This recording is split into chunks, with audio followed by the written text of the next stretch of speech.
चलो इसमें देखते हैं हम लोग क्वेश्चन नंबर फर्स्ट। लिखा हुआ है let A B C be three vectors a vector V in the plane of A and B whose projection on C is 1/√3 is given by। तो ए बी प्लेन में vector चाहिए तो V vector हम लिखेंगे that is equal to alpha times A vector plus beta times of B vector, right. तो alpha times A vector plus beta times B vector. थोड़ा इसको simplify करें, ए और बी यहाँ डालो, आई जे और के कोफिशिएंट अलग करो तो ये बनेगा अल्फा प्लस बीटा आई के प्लस अल्फा माइनस बीटा जे कैप और के का कोफिशिएंट आएगा अल्फा प्लस बीटा, राइट। ये के का कोफिशिएंट आ गया, ठीक है ना। Alpha A plus beta B हमने फाइंड कर लिया। अब कह रहे हैं कि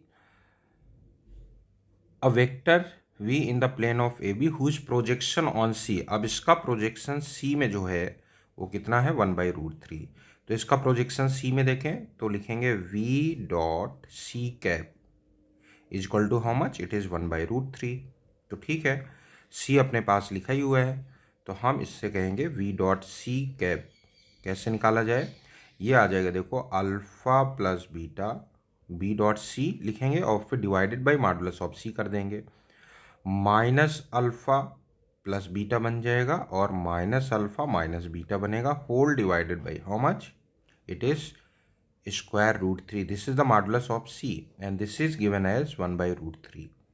तो 1/√3 ये कैंसिल हो गया। यहाँ से देखो अल्फा एक कैंसिल हो जाएगा, ये वाला कैंसिल हो जाएगा, ये अल्फा गया और ये बीटा गया।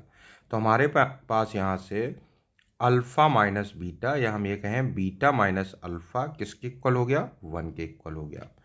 तो अगर ऐसे हमने लिखा है तो वी वेक्टर अब क्या हो गया, देखो V vector is equal to beta की वैल्यू डाल दो अल्फा प्लस 1 पहले में तो ये हो जाएगा 2 अल्फा प्लस 1 आई कैप।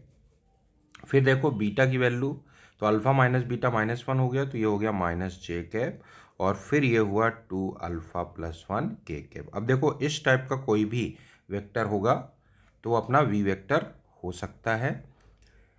तो सबसे पहले इसमें देखो जे का कोफिशिएंट -1 है, ये कंफर्म है, इसलिए ये सिर्फ और सिर्फ सी में आ रहा है। तो बाकी ऑप्शन तो वैसे ही गलत हो गए और सी वाले में भी आई और के जो कोफिशिएंट्स हैं वो सेम होने चाहिए, है क्या, बिल्कुल है, ठीक है ना। तो अल्फा जब इसमें 1 डाल दोगे तो ये सी से मैच कर जाएगा। अल्फा और कुछ डालते तब भी वो वी वेक्टर होता। तो ऐसे infinitely many V vectors possible है। तो अभी हमारा कौन सा ऑप्शन सही हो गया, C option is correct. Question number second देखो, क्वेश्चन नंबर सेकेंड जो है किस ईयर में आया हुआ है, 2015 में आया हुआ है, ठीक है ना। लेकिन इसमें इंफॉर्मेशन प्रॉपर नहीं है, इम्प्रॉपर इंफॉर्मेशन है, इसलिए क्वेश्चन सॉल्व नहीं हो पाया है, इसलिए बोनस हुआ था। जैसे हम थोड़ा सा बता दें, suppose P Q R are 3 non coplanar vectors, let the components of vector S along. तो एस का कंपोनेंट किस में चाहिए हमें, अलोंग पी। तो एस डॉट पी कैप लिखोगे मतलब P vector upon modulus of P, ये इन्होंने बोला है 4। इसी तरह से S dot Q cap, Q में कितना बोला हुआ अपॉन मॉडुलस ऑफ क्यू, ये बोला हुआ है 3। और एस डॉट आर कैप तो R vector divided by modulus of R, ये बोला हुआ है 5, ठीक है। If the components of this vector S along, अब इन्होंने ये भी बोला है कि एस का किसके अलोंग कंपोनेंट, डॉट लिखोगे minus P vector plus Q vector plus R vector whole divided by how much, whole divided by modulus of minus P plus Q plus R. इस तरह से ये इंफॉर्मेशन दी है कि ये एक्स है। इसी तरह से dot P minus Q plus R, ठीक है ना, इसमें भी कंपोनेंट दिया हुआ है इस डायरेक्शन में भी, तो इसके मॉडुलस से डिवाइड कर देंगे, that is equal to how much, Y. और तीसरा दिया हुआ है एस डॉट किस डायरेक्शन में, minus P vector minus Q vector plus R vector divided by modulus of minus P minus Q plus R, सही है, ये बनेगा। ये कितना बोला हुआ है, ये जेड बोला हुआ है। तो गिवन इंफॉर्मेशन से हमें फाइंड करना है 2x plus Y plus Z. तो 2x plus Y plus Z इससे आ ही नहीं पाएगा, मान लो ये वैल्यूज यहाँ डालोगे भी तो पहले वाले का कोई भी यूज उसमें नहीं हो पा रहा है, इसलिए क्वेश्चन में इम्प्रॉपर इंफॉर्मेशन है, इसलिए बोनस हो गया था। ठीक है, क्वेश्चन नंबर सेकंड के बाद आ जाओ question number third. Question number third की बात करते हैं। क्वेश्चन नंबर थर्ड में बोल रहे हैं, देखो यू कैप यूनिट वेक्टर दिया हुआ है, यू कैप ये दिया है, be a unit vector this, W cap ये दिया हुआ है, ये भी यूनिट वेक्टर ही है।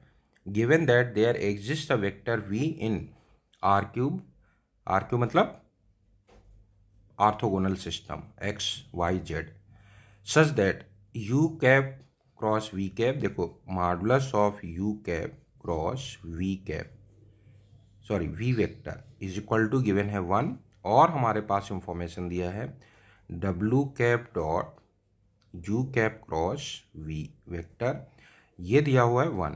तो इसमें ध्यान देना जरा, इसको अगर हम थोड़ा सिंप्लीफाई करें तो हम ये कहेंगे डब्लू कैप का मॉडुलस, फिर modulus of U cap cross V cap, और इसके बीच हम लोग एंगल थीटा ले लेते हैं। Theta is the angle between W cap vector and U cap cross V cap, इनके बीच एंगल है थीटा, और ये 1 दिया हुआ है। अब ये तो 1 यूनिट है, देखो डब्लू का कैप का मॉडुलस निकालोगे, ये 1 यूनिट है, ये भी 1 यूनिट है, तो कॉस थीटा 1 हो गया। कॉस थीटा 1 होने का मतलब थीटा 0 डिग्री हुआ, पाई नहीं हुआ, 180 नहीं हुआ।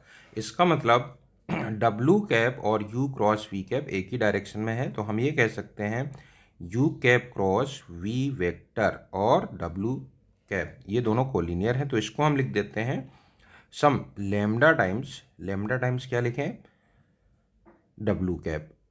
ठीक है ना, और डब्लू कैप यहाँ डालोगे तो 1/√6 आएगा, तो लेमडा/√6 को हम क्या ले लेते हैं, लेमडा/√6 को टी ले लो, थोड़ा आसान लगेगा, तो हो जाएगा T I cap plus J cap plus 2k cap. ठीक है, ये बना अपने पास। ऑब्वियसली यहाँ पे टी जो है वो ग्रेटर देन 0 है, लेमडा भी ग्रेटर देन 0 था, यू वेक्टर क्योंकि एंगल 0 डिग्री है इसलिए। ठीक है, ये अपने पास इंफॉर्मेशन आ चुकी है। अब हम इसमें यूज करेंगे, इस चीज़ की वैल्यू निकालेंगे, तो इसको हम अलग से देखते हैं, U cap cross V vector, इसको निकालने के लिए हम लोग लेते हैं यहाँ पे, और यहाँ पे वी वेक्टर हम एज्यूम कर रहे हैं, V vector equal to P I cap plus Q J cap plus R K cap, ये ले लेते हैं। तो अब यहाँ पे आई जे के लिखेंगे। आई का कोफिशिएंट बताओ कितना है, मतलब यू का जो कोफिशिएंट दिया है u1 u2 और u3, यूनिट वेक्टर इन तीनों के स्क्वायर का सम 1 है, और यहाँ p q r that is equal to T times of I cap plus J cap plus 2k cap. इसको थोड़ा सिंप्लीफाई करते हैं, तो देखो हमारे पास आएगा आई कैप, ध्यान देना आई कैप RU2 माइनस U3 या Q लिख दो QU3, ये बनेगा, फिर माइनस जे कैप, अब यहाँ पे आएगा, इसको हटाओगे ये RU1 माइनस PU3 बनेगा, फिर प्लस के कैप बनेगा, के कैप इसको हटाओगे ये बनेगा QU1 minus PU2, correct, that is equal to T times I cap plus J cap plus 2k।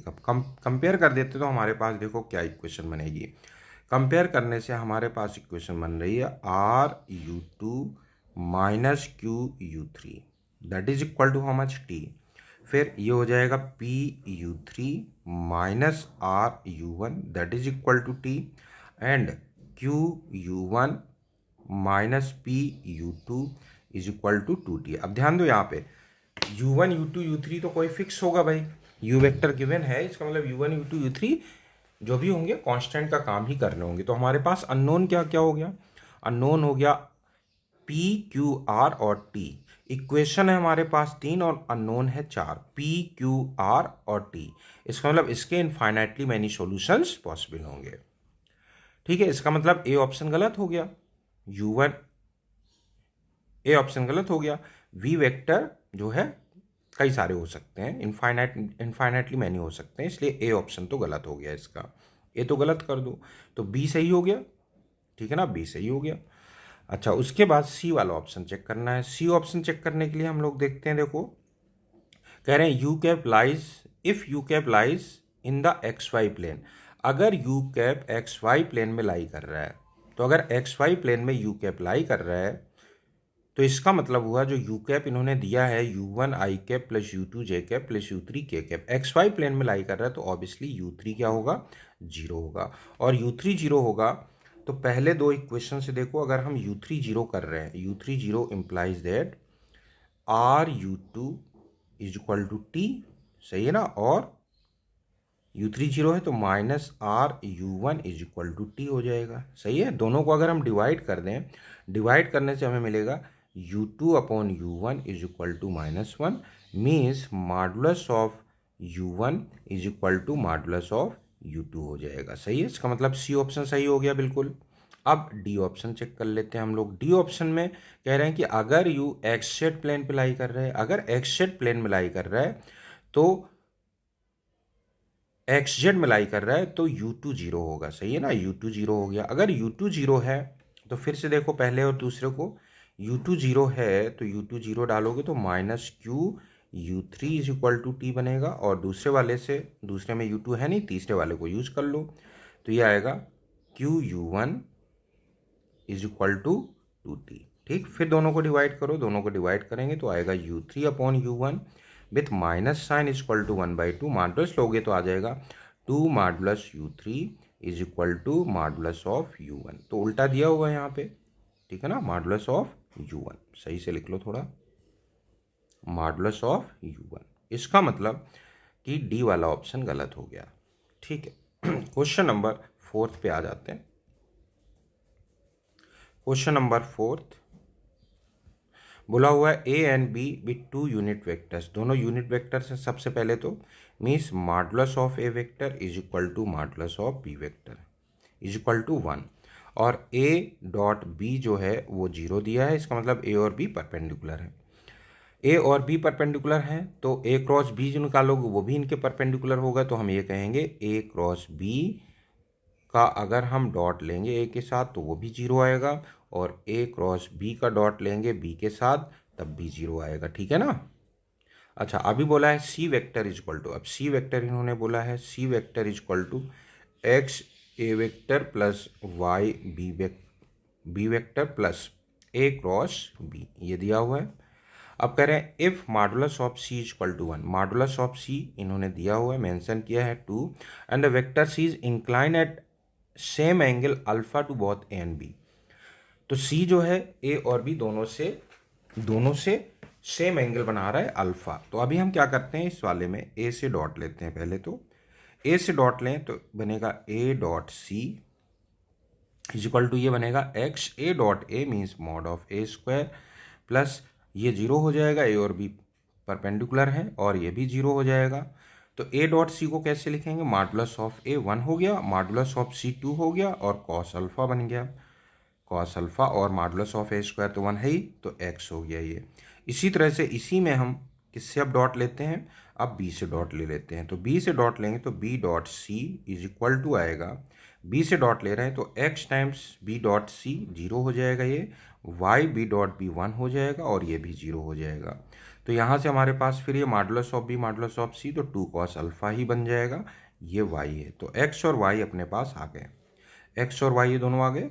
अभी इन्होंने मॉडुलस इसका 2 दिया है, तो मॉडुलस 2 दिया है तो रखो इसमें मॉडुलस कितना आएगा, modulus of X A vector plus Y B vector plus A cross B, ठीक है ना, modulus of this that is given as 2, squaring कर दो दोनों तरफ। अब ये बनेगा मॉडुलस ऑफ दिस स्क्वायर तो एक्स स्क्वायर बन जाएगा, प्लस वाई स्क्वायर बनेगा, plus modulus of A cross B का मॉडुलस भी 1 ही आएगा, क्योंकि ये लिखोगे modulus of A modulus of B, और साइन 90 कितना होता है 1, तो 1 हो गया, और 2 टाइम्स जो भी आएगा, पहले दो का डॉट प्रोडक्ट 0, फिर बी और ए क्रॉस बी का डॉट प्रोडक्ट 0, फिर ए और ए क्रॉस बी का dot product 0, that is equal to 4।